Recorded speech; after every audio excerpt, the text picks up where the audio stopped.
Ibang balita sa Mindanao, tumagilid sa kanal ang isang truck sa Davao City matapos daw nitong mawalan ng preno.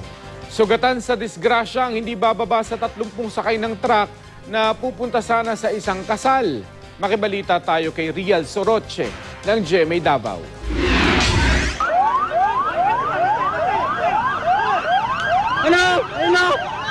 Isinugod sa ospital ang hindi bababa sa 30 sakay ng truck na ito matapos madisgrasya ang naturang sasakyan sa Diversion Road, Davao City kagabi.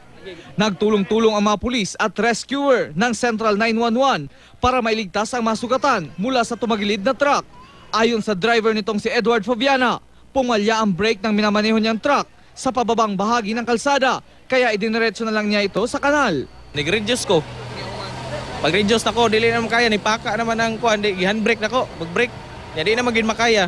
Galing pa sa Carmen, Davao del Norte ang mga biktima at papunta sa General Santos City para sana dumalo sa isang kasal. Kasal lagi sa kong anak. Kauban niyang kaslunon dire? Wala. Oh, kami lang mo ato dito.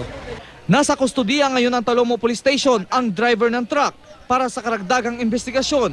Patuloy namang ginagamot ang mga nasugatan. Rial Soroche, Nagbabalita, Pilipinas.